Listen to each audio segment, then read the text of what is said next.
Okay. All right, so I'm going to introduce you quickly, and then I'm going to turn it over to you. Okay, so welcome back to Fall 2024 SSU Faculty Research and Teaching Expo. Our last presentation of today is from Dr. Claudia Hanrahan, and she'll be talking about driving innovation through classroom competition, cultivating critical thinking in business ethics. Dr. Hanrahan? Yes. So thank you so much. So this is a presentation about how competition inside the classroom can create innovation. So we will start with a story first. So suppose you are a driver of a trolley car, and your trolley car is going at 80 miles per hour, and you notice 5 people in the truck, like that, and you try to stop, but you can't because your brakes don't work. So you feel desperate because you know that if you crash into those people, they will die. They for sure they will die. And so you feel helpless. Until you notice that there is one option. On the left, there is a sidetrack. And at the end of that track, there is one person. Your steering wheel works, so you can turn the trolley car, if you want to the side track, killing the one, but saving the 5. So here's our first question. What is the right thing to do? What would you do? Let's see. What would you do? Would you turn the steering wheel to kill the 1 and save the 5? Or you just let the trolley car go ahead and kill the 5?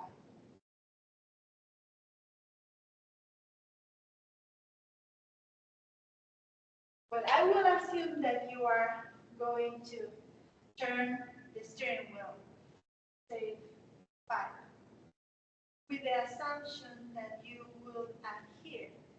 The premise is whether to save 5 lives, even though you will. Right? But then we will have another group that will say, I don't have that power on me, so I will just let the trolley car go and run into the 5 people.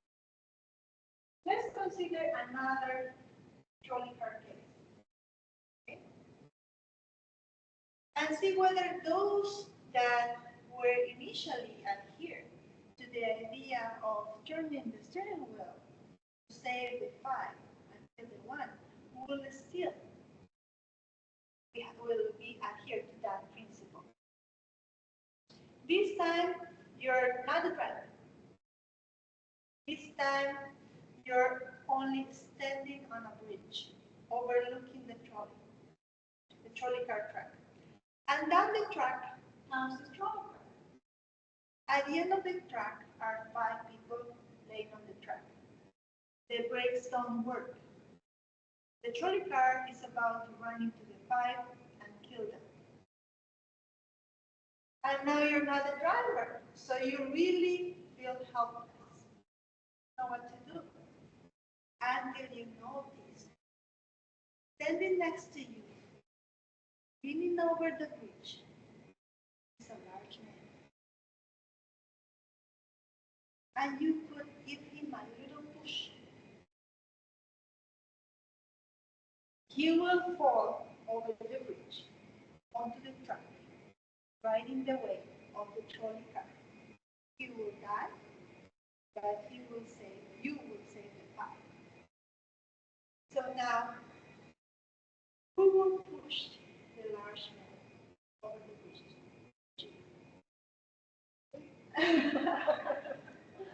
Probably. It depends on if I know the man. So you will push him to save the 5? I think so. If I didn't have a relationship with that person, probably, yeah. Okay, so you will still push him, and you will adhere to the premise. It's better to say five, and, and then one die.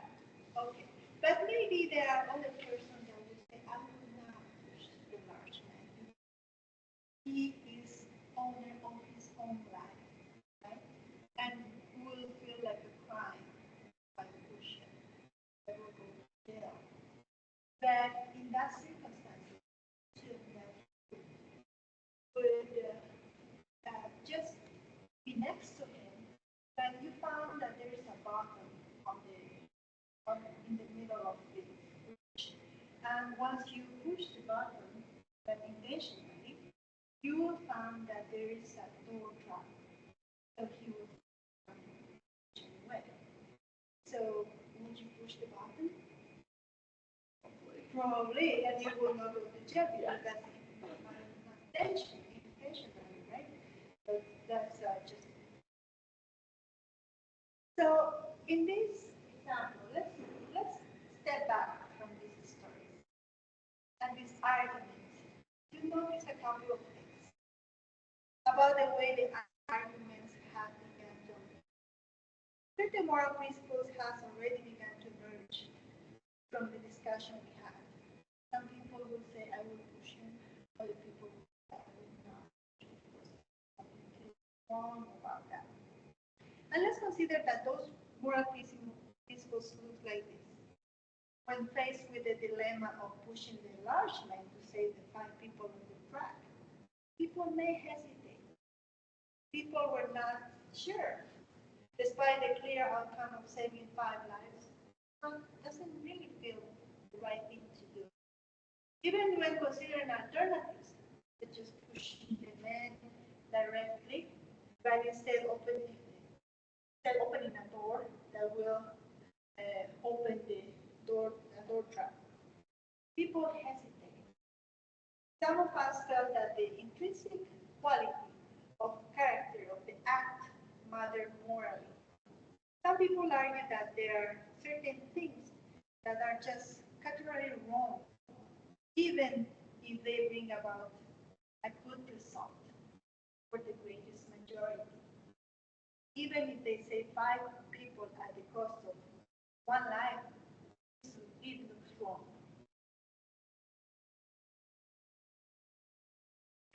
So this reveals a fundamental aspect of existentialism. The intrinsic quality of the act itself holds significant weight. People were reluctant because they felt it was inherently wrong to use another person as a means to an end. Existentialism asserts that the essence of right and wrong is not predefined by external rules, but is determined by the individual's free will and personal response. In this view, the moral value of an action emerged from the choices made by the individual, underscoring the importance of personal agency in ethical decision making. The second moral principle that you can find in those analyses is that there's a moral principle that emerged, the second one, the discussions. And it says the right thing to do, the moral thing to do, depends on the consequences that will result from your action. At the end of the day, better five should live, even if one must die. That's one example of consequentialism.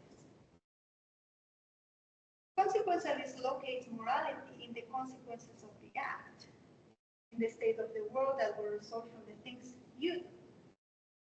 One of the most influential versions of this other side is utilitarianism. Jeremy Bentham, an 18th century English politician, philosopher, gave the first clear systematic expression to the utilitarian moral theory. Bentham's idea is a very simple one, with a lot of morality, intuitivity, and so on. This idea is as follows. The right thing to do, the moral thing to do, maximize utility. What do you mean with utility? Yes. Bentham meant by utility the balance of happiness over suffering, pleasure over pain. Here's how we arrive at the principle of maximizing utility. Starting out by observing that all of us, all human beings, are governed by two sovereign masters, happiness and pain. We human beings like happiness and dislike pain. Therefore, we should base morality on what we think is the right thing to do on our own lives, or as CEOs, or employees, or as citizens. The right thing to do, individually or collectively, is to maximize the overall level of happiness. Bentham's utilitarianism is something known by the slogan, the greatest good, greatest number. Maximizing utility is a principle, not only for individuals, but also for organizations. What after all is an organization? It's a group of individuals that comprise it. And that's why in deciding the best strategy, in deciding the best business policies, in deciding the best competitive advantage should be, managers and corporations should ask themselves, if we add up all the benefits of this corporate strategy and subtract all the costs, the right thing to do is the one that maximizes the balance of happiness over suffering. That's what it means, maximize utility. So we have here two philosophical schools. The ones who believe that we should do the greatest thing for the greatest number, say the 5 and 1, and the other ones that thinks about the individuality. We're not anybody to say this will die, so we should let things happen on their own. And that is the dynamic of argumentation in the classroom, where we debate and structure our position and elaborate a counterpart for that argument, like we were doing here, and which is linked directly with the business environment in the real life. In October 2010, I attended a global meeting of an international non-profit organization in Kuala Lumpur, where I was working, and there were around 2,000 people from different parts of the world. And I was having a conversation with one of the world experts in business ethics. And he said something to me. He said something to me that had me thinking ever since. He said something to me that changed what I think about what is important. He said, business ethics isn't about meeting standards. Isn't about following regulations, meeting goals, or looking good in press releases. It's about the courage to disrupt the status quo, to fight for what is right, even when it's difficult. His words had a profound impact on me. I was thinking, disrupt, fight. This wasn't the sterile business ethics I envisioned. This was about taking a stand, about using the power of business to be a force for good, even if it's hard and sometimes seems impossible. It wasn't about playing it safe within the boundaries. It was about pushing the boundaries, about seeking the higher standard. That conversation became a turning point. I started looking at the world differently. Companies weren't just about profit. They were significant forces impacting millions of lives. My advocacy work took on a new age. It wasn't just about changing regulations. It was about inspiring business to see ethics as a strategic advantage and not as a burden. From cultivating an inclusive workplace culture that value diversity and innovation to forging partnerships with suppliers who share our ethical values. Every decision became a testament to the enduring legacy of integrity. So fast forward a few years later, I had climbed the corporate ladder. I found myself at a crossroad when our organization was presenting a lucrative opportunity to expand one of our bakery that makes organic cookies and serve as financial support for families in developing nations. The bakery was booming, and we were about to sign a big contract with a major supermarket chain. The only catch was the supermarket wanted us to use cheaper, non-organic ingredients to lower the price, and the ingredients might be harmful for the children. So, what should we do? Remember, the bakery was helping thousands of families and possibly will double their achievements in the next years if we sign the contract. This is where ethics comes in.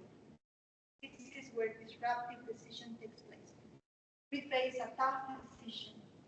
Do we stick to our commitment to organic ingredients and risk losing the deal? Or do we compromise our values for a bigger profit? Should we push the large man off the bridge in order to save the five? Or we let the large man live and the five die? This is what business ethics is all about. It's about making the right choice. Peacefully and decisively, even when it's difficult. It's about considering the impact of your business decision on your employees, customers, the environment, and society as a whole. In our class, 33 and business ethics, we explore various ethical dilemmas that business face. We discuss things like fair treatment of employment of employees, responsible marketing practices, and environmental sustainability. We learn frameworks for making ethical decisions and the consequences of unethical behavior. In doing so, we are using a strategic ethical decision to build character. So what is all this about? Our learning methodology in class consists in this. Consists of a competitions of arguments to foster innovation and build character. It's not just a regular business ethics class. It's about competing with arguments and building character. The learning methodology has a cycle. So this cycle consists of the decision resulting from resolving ethical dilemmas that could be considered defining ethical moments. These defining moments shape and mold the personal values and beliefs pertaining to each decision maker in the resolution of an ethical issue. Ethical decisions involve choosing right or wrong. The classic example of a defining moment is when a decision maker has a choice between two plausible and acceptable options. Based on the decision maker's ultimate decision, the individual has established a threshold of a defining point of what is considered acceptable or unacceptable. A defining moment in the class to generate potentially addicting feelings. And I can see when they started arguing, building those arguments, and I can see feelings coming and flourishing, and you can see the conflict of feelings individually and as a group. This conflict is good. It's based on the tension that arises in the class. And when two valid perspectives are considered in the decision-making process, the result in a defining moment has to do with something that is not something that we cannot define as correct. It's something that is just an answer. But they help form, reveal, and test the character of the decision maker. As a result, defining moments helps decision makers, students, form and define their personal character. And this is how we build transformational leadership. This is how we build CEOs.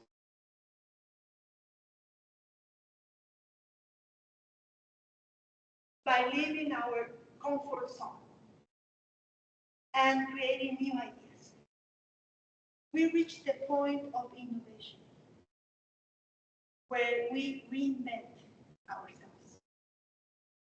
And you may ask, what is the purpose of reinventing ourselves? Why we are doing that? So the answer is this: to survive in a competitive market. That's why we would like to reinvent ourselves. According to an article published by Harvard Business Review in 2011, sooner or later, all business, even the most successful, ran out of room to grow. Faced with this unpleasant reality, they are compelled to reinvent themselves periodically. The ability to push off this difficult feat is what separates high performers from those whose time at the top is all too brief. So organizations are really reinventing themselves every 4 years.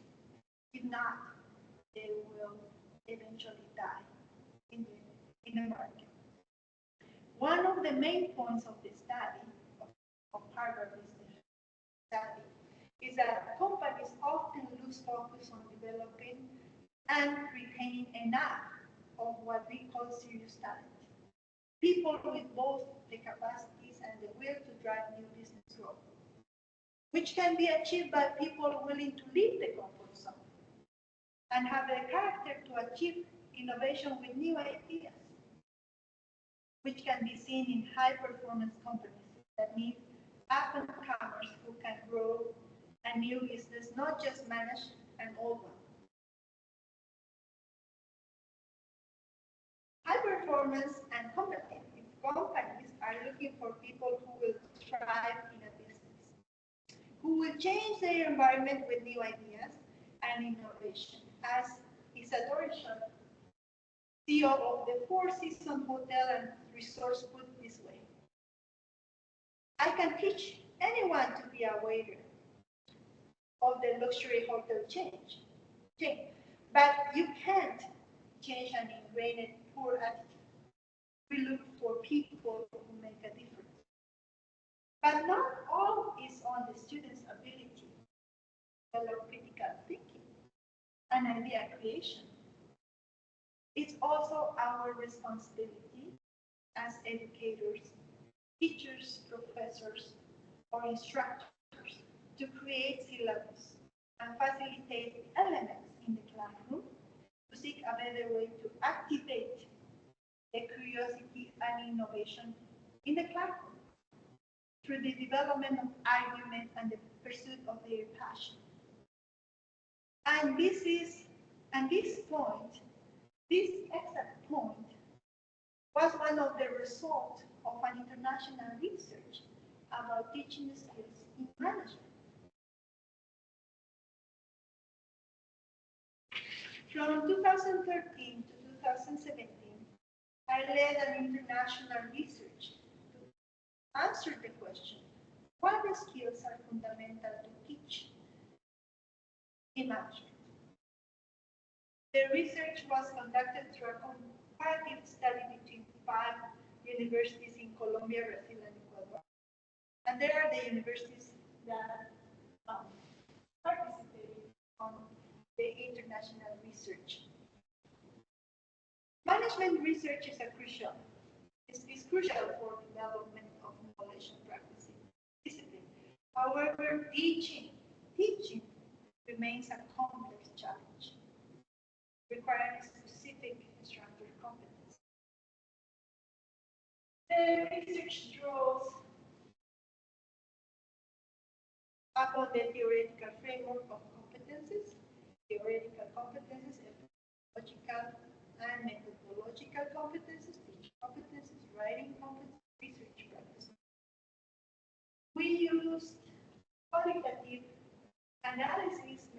methodologies such as content analysis and observation analysis, as well as quantitative analysis such as regression analysis. And finally, after all of this work, one of the research findings that caught my attention suggested that the competencies necessary to teach management include the capacity to critically reflect on the nature of knowledge and skills in designing and applying the subject, which aligns with the PowerPoint slide that was shown at our last faculty meeting here in Shanghai State University at the School of Business. And it shows that companies are looking for from our college graduates, including curiosity, which drives innovation, critical thinking, which means things outside the box, hope with uncertainty, which requires transformational leadership. All right. So I'm going to ask you a few questions if you don't mind. Yes. So how do you introduce the kind of question of debate and argument in the classroom? How do you get the students to actually engage in a debate over the best ways to address a certain issue? Yes. So first we follow a learning technique in the class, which has a circle. We start from the bottom and we build up to the last point, and we come back to the same circle again. So the first element of the class is to bring the ideas together. So if to engage the student is just your behavior with them, your body language. Just look at them, I look at them, I invite them to the conversation, because my classes are a conversation with them. It's not just bringing the knowledge, but also make them alive, make the concept alive. So putting all the concept in an active mode will promote the students to be curious about what is going on. So when I start lecturing, I will first invite the class with ideas about the concept. And once we start, they will start looking for their own arguments. For example, if we discuss about whistleblower education, I would say, what do you think about the bank that was doing their job and did not deserve to have a whistleblower that will bring them to some kind of conflict with the client? And they would say, I agree with that. And then what about the rest? What the rest of the class think about that? And the other person would say, okay, I agree with the whistleblower because he was trying to say the truth. He was being honest.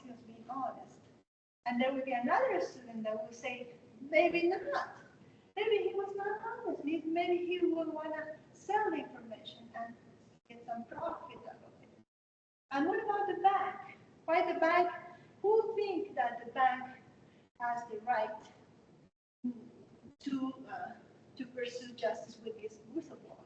And now one will say, yeah, I think so, because they have a non-disclosure agreement with the client, because they didn't have the right to expose these bad things of the client. They didn't do it. So the law abides all the wrongdoing. Another student will say, oh, no, but then we can look at the financial statement. Something went wrong. 40 billion in external investment, that's not right. Something looks fishy. And why is that? I would ask one to say, because maybe the CEO didn't want to take responsibility. He would just not say anything. So in this dynamic of the class, where everybody is building their own argument, they encounter a conflict of feelings, especially when the topic is difficult to explain. In the class, I always tell them, you're not arguing with a person, You're arguing with the argument. And you're not fighting with person, fighting with the problem. And there's no right answer. There's only arguments.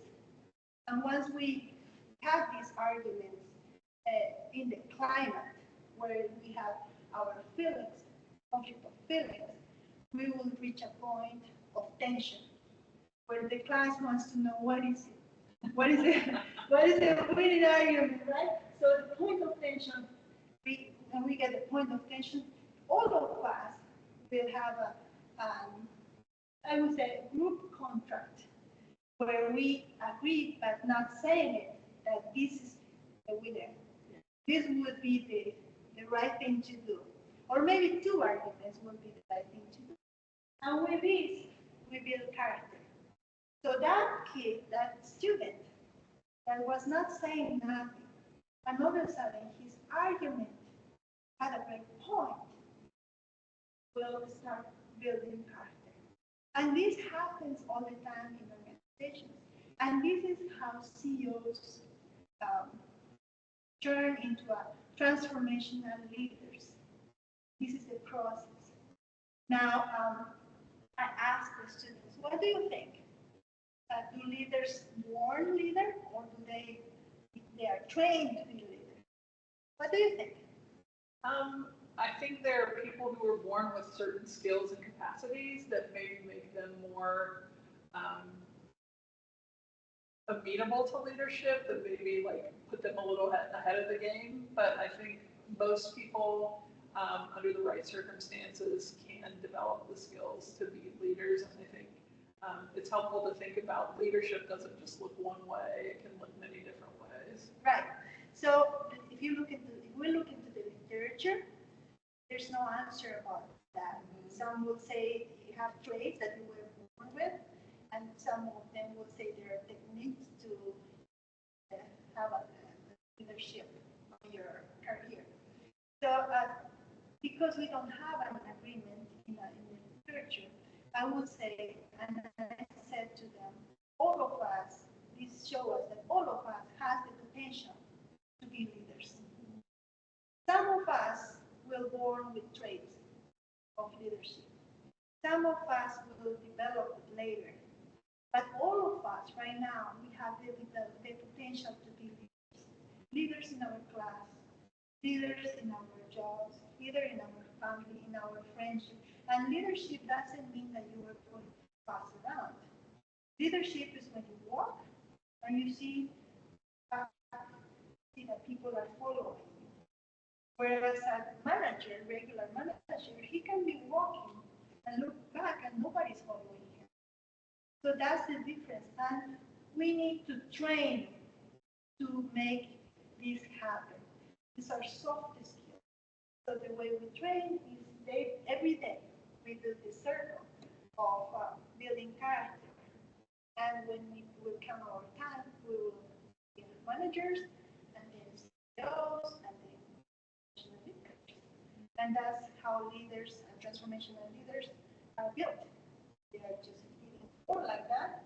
They just have to practice. And we do this because not only for the fun to be leaders, is to reinvent ourselves. And that's what the companies are doing. They reinvent themselves with people, cannot reinvent themselves with machines. Right? So the people that are reinventing themselves all the time are those key actors in the organization that make the corporation reinvent themselves every time. There's an average of 4 years. But if the corporation doesn't reinvent itself in 4 years, the data shows that they will eventually die due to the market competition. That's basically our methodology in the class. And finally, I will say we are, all of us, they are writing the essay. The final exam is to present the persuasive essay, where they put 2 arguments on the discussion table, and their argument should be the winner, but they will have a counterpart. strong counterpart. So when they discuss in the paper, their argument should be the winner. And with this paper, they will, after they finish, we will publish this paper in an undergrad journal. Yeah, so we are now working with the library section, so they can help us and support us in and guiding us what is the best way to. So far, most of the students agree to publish in a repository of the Chinese State University repository. There are others that are they have a specific name of our undergrad journal.